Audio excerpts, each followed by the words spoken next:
ಎಲ್ಲೊಟ್ಟೋಗಿದೆ? ಕಳೆದ ಚುನಾವಣೆಯಲ್ಲೂ ಮಂಡ್ಯದಲ್ಲಿ ನಮ್ಮ ಅಭ್ಯರ್ಥಿಗಳು ಸೋತಿದ್ರು.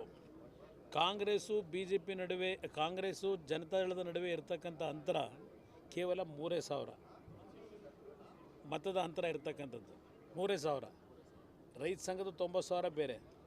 ಇವತ್ತು ಅಂಥ ಪರಿಸ್ಥಿತಿನಲ್ಲೂ ಇವರು ಪಾಪ ಪೇಪರು ಪೆನ್ನು ಕೊಡಿ, ನನಗೊಂದು ಅವಕಾಶ ಕೊಡಿ ಅಂತ ಕೇಳಿ ದಾರಿ ತಪ್ಪಿಸಿದ್ರಲ್ಲ. Paper pen ಕೊಟ್ಟಾಯ್ತಲ್ಲ.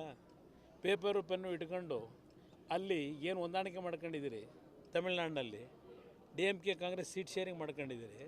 ಅವ್ರ ಮ್ಯಾನಿಫೆಸ್ಟೋದಲ್ಲಿ ಮೇಕೆದಾಟನ್ನು ಯಾವುದೇ ಕಾರಣಕ್ಕೂ ಕಟ್ಟಲಿಕ್ಕೆ ಬಿಡಲ್ಲ ಅಂತೇಳಿ ಮ್ಯಾನಿಫೆಸ್ಟೋದಲ್ಲಿ ಹಾಕೊಂಡಿದ್ದಾರೆ.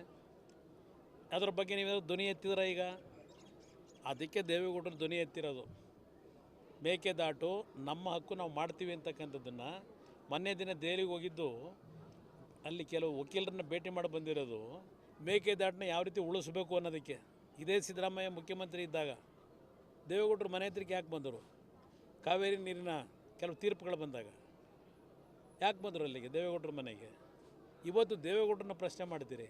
ನಿಮಗೆ ಯಾರಿಗೂ ಹಕ್ಕಿಲ್ಲ ದೇವೇಗೌಡರ ಬಗ್ಗೆ. ನೀರಾವರಿಯ ವಿಷಯದಲ್ಲಿ ಅವರ ಕಮಿಟ್ಮೆಂಟ್ ಏನು ಈ ರಾಜ್ಯಕ್ಕೆ, ನಿಮ್ಮ ಯಾರಲ್ಲೂ ಒಂದು ಕಿಂಚಿತ್ ಯೋಗ್ಯತೆ ಇಲ್ಲ ನಿಮಗೆ ದೇವೇಗೌಡರ ಬಗ್ಗೆ ಚರ್ಚೆ ಮಾಡಲಿಕ್ಕೆ. ಕೋಲಾರ ಚೆನ್ನಾಗೇ ಇದೆಯಲ್ಲ, ಅವರಲ್ಲೇನೋ ನಡೀತಿದೆ ನೋಡ ಬನ್ನಿ. ಸದ್ಯದಲ್ಲೇ ಅದೆಲ್ಲ ತಿಳಿಗೊಳ್ತದೆ. ಏನು ಅವರೇನು ನಮ್ಮ ದೂರದವರಲ್ಲ, ನಾವೆಲ್ಲ ಒಟ್ಟಿಗೆ ಬೆಳೆದಿರ್ತಕ್ಕಂಥದ್ದೇ. ಅಂಬರೀಷ್ ಅವರಿದ್ದಾಗ ನಾವು ಒಟ್ಟಿಗೆ ನಾವೆಲ್ಲ ಅವ್ರ ಮನೆಯಲ್ಲೇ ಹಲವಾರು ಬಾರಿ ಊಟ ಮಾಡಿದ್ದೇವೆ, ಒಟ್ಟಾಗಿದ್ದೇವೆ. ರಾಜಕಾರಣದಲ್ಲಿ ಕೆಲವು ಬಾರಿ ಹೋರಾಟ ಆಗ್ತದೆ. ಈಗ ಪಾಪ ಹೇಳಿದ್ದಾರೆ ಯಾರು ನಮ್ಮ ಸ್ನೇಹಿತ, ಹಳೆ ಸ್ನೇಹಿತ, ಅವರು ಚುನಾವಣೆ ನಿಂತಾಗ ಮಗನಾದರೂ ಗೆದ್ಕೊಳ್ಳಿ, ಅವರಾದರೂ ಗೆದ್ಕೊಳ್ಳಿ ಅಂತ ಹೇಳ್ಬೋದಾಗಿತ್ತು ಅಂತ. ಅವ್ರಿಗೆ ಕೇಳ್ತೀನಿ ಒಂದು ಮಾತು. ಇದೇ ಮದ್ದೂರಿನಲ್ಲಿ ಕಲ್ಪನಾ ಸಿದ್ದರಾಜು ಅವರು ನಮ್ಮ ಪಕ್ಷದ ಶಾಸಕರೇನಿದ್ದರು, ತೀರ್ಕೊಂಡು ಹೋದರು. ಅಲ್ಲಿ ನಮ್ಮ ಪಕ್ಷದ ವತಿಯಿಂದ ಕಲ್ಪನಾ ಸಿದ್ದರಾಜು ಅವರ ಧರ್ಮಪತಿಯನ್ನು ನಿಲ್ಲಿಸಿದ್ದು ಚುನಾವಣೆಗೆ. ನಮ್ಮ ಪಕ್ಷದಿಂದ ನಮ್ಮ ನೆಂಟರಲ್ಲವೇ ತಮ್ಮಣ್ಣ ಅವರು ಅವತ್ತು ಬೇರೆ ಪಕ್ಷದ ಚುನಾವಣಾ ಅಭ್ಯರ್ಥಿ ಇದ್ದರು. ಅವತ್ತು ಚುನಾವಣೆಯಲ್ಲಿ ನೆಂಟಸ್ಥಾನ ಬರಲಿಲ್ಲ, ಸಂಬಂಧಿಕತೆ ಸ್ನೇಹಿತನ ಅಲ್ಲ. ಚುನಾವಣೆಗಳು ಬಂದಾಗ ಹೋರಾಟ ನಾವು ಮಾಡಬೇಕಾದ ನಮ್ಮ ಕರ್ತವ್ಯ.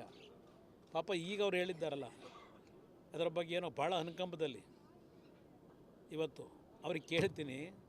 ಇವತ್ತು ಈ ಕುರುಕ್ಷೇತ್ರ ನಡೆದಂಥದ್ದೇ ದಾಯಾದಿಗಳ ಕಲಹ. ಈ ದೇಶದಲ್ಲಿ ಇತಿಹಾಸ ಇದೆ. ರಾಜಕಾರಣ ಬಂದಾಗ ನಾವು ನಮ್ಮ ಪಕ್ಷದ ಅಭ್ಯರ್ಥಿಗಳನ್ನು ಗೆಲ್ಲಿಸ್ತಕ್ಕಂಥ ನಮ್ಮ ಧರ್ಮ. ಹೋರಾಟ ಮಾಡಿರ್ತೀವಿ. ಏನು ಮಾಡೋದು, ನನ್ನ ಹಣೆ ಬರೋದು ವಿಧಿ ಅದು. ಹಳೆ ಸ್ನೇಹಿತಗಳು ನಮ್ಮ ಜೊತೆಲೇ ಇದ್ದಂಥವ್ರ ಜೊತೆಲೇ ಸರ್ಟಿಫಿಕೇಟು ತಗೋಬೇಕು, ಅವ್ರ ಜೊತೆಲೇ ಹೋರಾಟ ಮಾಡಬೇಕು.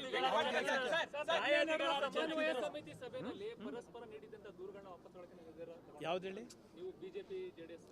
ಯಾವುದೇ ದೂರುಗಳಿಲ್ಲ, ಎಲ್ಲ ಮುಕ್ತವಾಗಿದೆ. ಇಲ್ಲ, ಅವಶ್ಯಕತೆ ಬಿದ್ದಾಗ ಭೇಟಿ ಮಾಡೋಣಂತೆ. ಏನು ಅವರೇನು ನನ್ನ ಸಂಪೂರ್ಣ ಶತ್ರುನ? ನಡೀತಾ ಇರ್ತದೆ ರಾಜಕಾರಣದಲ್ಲಿ ಸಂಘರ್ಷಗಳು. ಮತ್ತು ಒಂದಾಗಿರ್ತಕ್ಕಂಥ ಎಷ್ಟು ಕಡೆ ಆಗಿಲ್ಲ. ರಾಮಾಂಜನೇಯಿಂದ ಯುದ್ಧ ಆಗಿದೆ ಈ ದೇಶದ ಇತಿಹಾಸದಲ್ಲಿ. ಅಂಥದ್ರಲ್ಲಿ ನಾವು ಹುಲುಮಾನವರು, ನಮ್ಮಲ್ಲಿ ಘರ್ಷಣೆ ಆಗಿರ್ತದೆ. ಅದನ್ನು ಸೀರಿಯಸ್ ಆಗಿ ತಗೋಬೇಕಾಗಿಲ್ಲ. ಎಲ್ಲ ಒಳ್ಳೆ ರೀತಿಯಲ್ಲಿ ಆಗುತ್ತೆ.